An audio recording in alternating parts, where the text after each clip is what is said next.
Hello बच्चे लोग, आप कैसे हो? अच्छे होंगे ना? तो आपका वेलकम है। आज हिंदी में इंग्लिश ही बोलते हैं, स्वागत है को वेलकम है। आज हमारा स्पोकन इंग्लिश 60 डेज का क्या चल रहा है? हमारा 60 डेज का आज डे 6 चल रहा है। और इस डे 6 में हम क्या सीखेंगे? डेली ऑब्जेक्ट्स के बारे में। डेली मतलब हर रोज, डेली मतलब हर रोज। अब आप हर रोज नहीं बोलोगे, आप क्या बोलोगे? डेली। जब कहीं भी आपको हर रोज यूज करना है तो क्या यूज करोगे? डेली। अब ये ऑब्जेक्ट का मतलब क्या होता है? ऑब्जेक्ट मतलब होता है ना कोई भी सामान, चीज। तो आज इस लेक्चर में, और ये सीरीज है ना जो एकदम बिगनर्स के लिए है, जिनको इंग्लिश जरा भी नहीं आती है, 0% जिसे भी नहीं आती है, उनके लिए है। तो ये बिगनर्स लेवल के लिए है, ठीक है। तो आज हम डेली मतलब तो समझ में आ गया। अब ऑब्जेक्ट का मतलब क्या होता है उसके बारे में सीखेंगे। तो जो हमारे लाइफ में हर रोज जो ऑब्जेक्ट्स हम यूज करते हैं उन्हें क्या बोलते हैं? सबसे पहले ना, ये सीरीज तो बिगनर्स के लिए है ही, बट हमें ना कुछ ऑब्जेक्ट्स ऐसे हैं जिनकी हमें इंग्लिश आती है। तो फटाफट कमेंट्स में ना आपको जो डेली ऑब्जेक्ट्स के नाम पता है जल्दी जल्दी टाइप कीजिए और देखिए कितने आपको डेली ऑब्जेक्ट्स के नाम पता है। तो चलिए आज से स्टार्ट करते हैं हमारा लेसन, ठीक है। यहाँ पे हम ये लेसन ना 3 स्टेप्स में पढ़ेंगे। सबसे पहले तो हम 15 डेली ऑब्जेक्ट्स यानी वर्ड्स देखेंगे, उनको क्या बोलते हैं इंग्लिश में, हर कुछ ग्रामर सीखेंगे और फिर हम इसकी क्या करेंगे? प्रैक्टिस, जैसा कि हम रोज करते हैं, ठीक है। चलिए स्टार्ट करते हैं। तो सबसे पहले हम क्या देखेंगे? ऑब्जेक्ट्स। तो ये क्या है? बड़ा पुराना ही है ना, पेन। क्या है ये? पेन। इसे क्या करते हैं? पेन ही बोलते हैं। Exactly the same in Hindi में भी इसे हम पेन ही बोलते हैं। ये क्या है? पेंसिल। क्या है? पेंसिल। छोटी क्लास में रहते थे आप तो दैट टाइम उस वक्त आप क्या यूज करते थे? पेंसिल। ये क्या है? बहुत पढ़ने वाली चीज दिख रही है ना, तो क्या है ये? किताब। इसको इंग्लिश में क्या बोलोगे आप? बुक। क्या बोलोगे आप? बुक। क्या बोलोगे आप इसको? बुक। जो कि इंग्लिश में क्या बोलेंगे हम इसको? बुक। क्या बोलेंगे? बुक। और ये तो पढ़ने वाली है, जैसे हम बुक बोलेंगे, मगर जो ये लिखने वाली है, इसमें हमें लिखना है, तो इसको क्या बोलेंगे? नोट का मतलब होता है ना कोई चीज लिखना, कोई चीज नोट करना, बोलते हैं ना कि नोट कर लो, लिख लो, ध्यान में रखो। नोट करना, लिखना, नोट लिखने वाली बुक को क्या बोलेंगे? नोट बुक, जिसे हम हिंदी में कॉपी बोलते हैं। इरेजर। क्या बोलते हैं? इरेजर। रबर को क्या बोलते हैं? इरेजर। जोर से बोलिए, इरेजर। शार्पनर, ठीक है, शार्पनर। चल आगे चलते हैं और कुछ ऑब्जेक्ट्स देखते हैं हम, जैसे कि अराउंड योर रूम। ये सारे ऑब्जेक्ट्स कहाँ रहते हैं? हमारे आसपास रहते हैं रूम में। हमारा बैग। क्या है ये? बैग। चेयर। कुर्सी नहीं, क्या बोलोगे आप? चेयर। कुर्सी नहीं, क्या बोलोगे? चेयर। ये क्या है? टेबल। मेज नहीं, क्या बोलोगे आप इसको? टेबल। मेज नहीं, इसको क्या बोलोगे आप? टेबल। क्या बोलोगे? टेबल। क्लॉक मतलब घड़ी। क्लॉक मतलब घड़ी।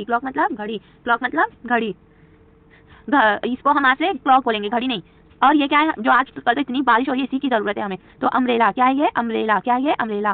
किसी भी ताले की खोलने के लिए क्या लगती है? की। क्या लगती है? की। चाबी नहीं बोलना है, की बोलना है। क्या बोलना है? की। बोलो की। बोलते हैं ना जरा अपना शकल। तो अच्छा, शकल को क्या बोलते हैं? शकल को बोलते हैं फेस। शकल तो देख के आओ। कहाँ देखेंगे? मिरर में। कहाँ देखेंगे? मिरर में। कहाँ देखेंगे? मिरर। आईना नहीं, क्या बोलना है आपको? मिरर। क्या बोलना है आपको? मिरर, ठीक है, याद रखिएगा। अब चलो आ जाते हैं मस्ती टाइम, ग्रामर टाइम। अब यहाँ पे देखिए, सबसे पहले ना इसका मतलब जान जाओ। नियर। क्या लिखा है? नियर। मैं ये उम्मीद करती हूँ ना कि आपको रीडिंग आती है, हाँ, और रीडिंग राइटिंग आती है, हम स्पोकन इंग्लिश में। अगर आपको रीडिंग नहीं आती है ना तो आप मुझे बताइए, मैं उसके लिए भी अलग से एक प्लेलिस्ट चालू करूंगी, सीरीज चालू करूंगी। नियर। अब ये नियर का मतलब क्या होता है? नियर का मतलब होता है पास। क्या होता है? पास। यहाँ और पास, दो मीनिंग है, एक यहाँ और पास, यहाँ पास। फार मतलब दूर और वहाँ बोलेंगे। जैसे ये यहाँ खड़े होकर बोल रहे हैं दूर और वहाँ, अगर पास ही है, यहीं पे खड़े, तो क्या बोलेंगे? नियर यानी पास और यहाँ, ये याद रखना। अब ना इसके लिए ना हम कुछ वर्ड्स यूज करते हैं। जैसे कोई भी चीज है कहीं रखी है, हमें उसका लोकेशन बताना है, तो उसको हम कुछ वर्ड्स यूज करते हैं। कौन कौन से? दिस, दैट, दीज और दूज, ठीक है। दिस, दैट, दीज, दूज, ठीक है। ये सबका मतलब है ना पास। ये दोनों का मतलब क्या है? पास और यहाँ। और ये दोनों का मतलब है दूर और वहाँ। तो हम एक चीज के लिए दो वर्ड है, तो कब हम दिस को यूज करेंगे और कब दीज को यूज करेंगे और कब दूज को और कब दैट को, ठीक है। तो जब वन ऑब्जेक्ट रहेगा ना, वन ऑब्जेक्ट मतलब एक चीज, तो जब एक चीज रहेगी और वो चीज क्या रहेगी? वो चीज आपके पास में ही रहेगी। जैसे कि आप यहाँ है और यहीं पे आपके पास वो चीज है, तो आप क्या बोलोगे? दिस। क्या बोलोगे? दिस। जैसे ये पेन है और आपके पास ही है, तो क्या बोलोगे? This is my pen. क्या बोलोगे? This is my pen. This is my pen. या तो ये के लिए भी यूज होता है, तो यहाँ पे ये आ रहा है ना, ये पेन है। अब ये चीज ना दूर या और एक यहाँ पे क्या करेंगे हम लोग? अगर एक चीज है यहाँ पे भी, अब ये दिस को समझ लिया आप, अब ये दिस को समझो। दिस मतलब जब एक से ज्यादा ऑब्जेक्ट, यानी मतलब एक से ज्यादा, जब एक चीज रहेगी और बोलना रहेगा ये है या पास, ये दोनों वर्ड यूज करना रहेगा, ये है या पास, और वो चीज एक है, सिंगल है, एक, तो हम दिस का यूज करेंगे। और जब वो चीज एक से ज्यादा है, 2 है, 3 है, 4 है और पास में है और यही है, यह यूज करना है, तो क्या यूज करेंगे? दिस। क्या यूज करेंगे? दिस। तो क्या हो जाएगा? This are my book. क्या हो जाएगा? This are my book. क्या हो जाएगा? This are my books. Sorry, यहाँ पे मैं बोल रही ना एक से ज्यादा, ये बुक कितनी है? 3 है, एक से ज्यादा है, यहाँ पे पेन है साथ, इसलिए दिस, और ये बुक बहुत सारी है, तो क्या यूज करेंगे? दिस। तो क्या हो जाएगा? This are my books. अब देखो, एक ही ऑब्जेक्ट है मगर दूर है और वह बोलना है वो, तो क्या बोलेंगे? दैट। क्या बोलेंगे? तो दैट। जैसे ये बैग है, आपसे दूर है, या तो बताना है वह बैग है, तो क्या बोलेंगे? That is a big bag. मगर वो क्या है? एक है ना, एक ही है, तो इसलिए क्या बोलेंगे हम लोग? That is a big bag. क्या बोलेंगे? That is a big bag, ठीक है। अब यही बहुत सारे, अब यहाँ पे कितना था? एक बैग था, यहाँ पे तो कितने सारे बैग है? 4 बैग है, तो इसको क्या बोलेंगे? दूज। इसका ये है और इसका ये, आया समझ में? ये नजदीक के लिए है, ये दूर के लिए, समझ में आ गया? अब मैं I hope all of you understand well, मतलब मैं बोल रही हूँ कि मुझे उम्मीद है कि आप सबको अच्छे से समझ में आया होगा। दैट इज अ बैग मतलब कि बैग कहाँ है आपका? दूर है, या तो वो चीज बता रहे हो, तो एक चीज के लिए यूज करोगे दैट, हमेशा एक चीज के लिए। मगर वो चीज ज्यादा हो गई तो क्या यूज करेंगे? दस। ये होता है दिस, ये होता है दिस। आगे बढ़ते हैं।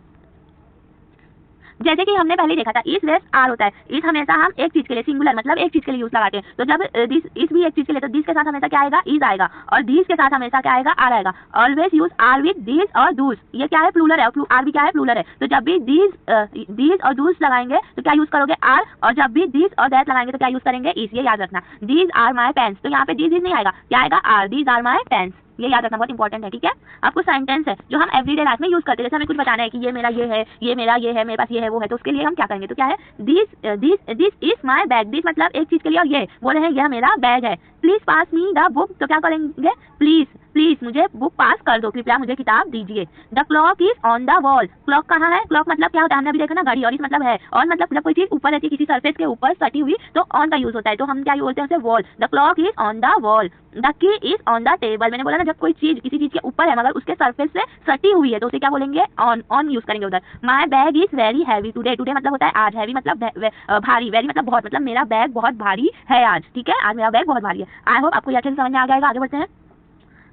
अब ना हम लोग कुछ क्वेश्चंस वाले सेंटेंस भी करके देखते हैं, जैसे कि मुझे पूछना है मेरा पेन कहाँ है, तो कहाँ है, या कभी भी अगर आपको कोई जगह के बारे में पूछना हो तो क्या यूज करेंगे वेयर, क्या यूज करेंगे वेयर, तो इस मतलब है माय पेन, तो मुझे पूछना मेरी पेन कहाँ है तो मैं बोलूंगी वेयर इज माय पेन, क्या बोलूंगी वेयर इज माय पेन। कुछ भी पूछना है जो भी आपकी चीजें, अगर वो सिंगल है तो इस लगाना, प्लूरल है तो आर, सिंगल मतलब एक, प्लूरल मतलब एक से ज्यादा। Can I borrow your pencil, borrow मतलब थोड़ी देर के लिए लेना, और बोरो मतलब उधार होता है, तो और कैन मतलब क्या, कैन मतलब होता है कोई भी चीज, ये मतलब यहाँ पे ग्रामर है, कर सकना होता है मगर यहाँ पे ग्रामर की तरह यूज किया तो ये बता रहे। कैन आई, क्या मैं आपकी पेंसिल यूज कर सकता हूँ, कैन आई क्या मैं ये कर सकता हूँ, क्या मैं वो कर सकता हूँ, तो कैन आई होगा, ठीक है। Borrow your pencil. I need मतलब क्या होता है जरूरत। माय वाटर बॉटल तो पता ही होगा पानी की बोतल, माय मेरा, तो आई नीड मुझे पानी की बोतल की क्या है जरूरत।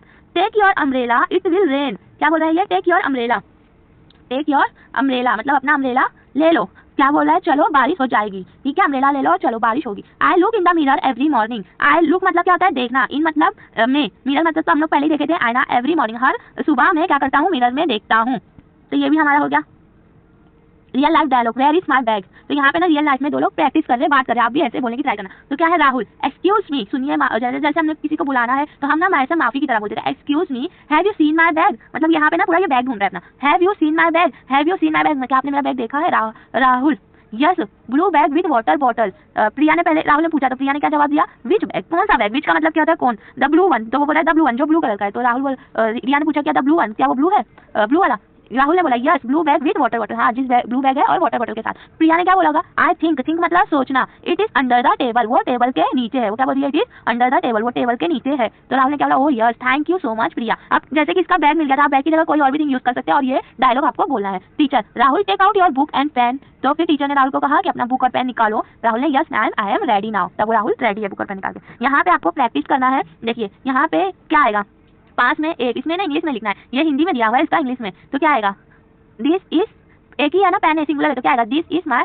पेन, यहाँ पे are my book, this books है, क्या आएगा दिस आएगा, दिस और दैट और दिस, क्या आएगा इन सब में से, ये प्रैक्टिस करना है। हाँ प्रैक्टिस करने के बाद इसका आंसर बताना है। और हम लोग जो डेली चैलेंज लेते हैं उसमें क्या करना है, देखिए पॉइंट 1 में आपको 10 ऑब्जेक्ट्स इन योर हाउस, मतलब हमने तो ऑब्जेक्ट देखे मगर आपको 10 और ऑब्जेक्ट्स अपने हाउस के देखने हैं, उसका इंग्लिश में क्या बोलते हैं उसको वो पता करना है। पता कैसे करना है, गूगल करना है या गूगल ट्रांसलेटर यूज करना है, ओके। और ये आप जब वर्क खुद से करोगे ना तो आपको वो लंबे टाइम तक याद रहेगा। और फिर ये काम करने के बाद क्या करना है, दूसरा काम से लाउड, और ये दिस इज का फॉर्मेट आपको जोर से बोलना है। और यहाँ दिस का मतलब ये है और नियर के लिए है, दैट मतलब फार और वह के लिए है, ठीक है। ये दोनों को करना, जोर से लाउडली प्रैक्टिस करना है। एटलीस्ट आपको ना दोनों के 20 सेंटेंस प्रैक्टिस करने, तो आपको ये क्लियर हो जाएगा। ये सिर्फ दो ही और दो और थे उनके भी करने, क्लासरूम के सारे ऑब्जेक्ट। और फिर क्लासरूम के भी अगर आपका टाइम रहेगा आपके पास, तो आपके क्लासरूम में जितने भी ऑब्जेक्ट है ना उससे कितने बच्चे, मतलब कई लोग ऐसे होंगे जो नहीं स्कूल जाते होंगे तो कोई और एक्टिविटी भी कर सकते हैं। चलिए थैंक यू, मिलते हैं आपसे नेक्स्ट वीडियो में।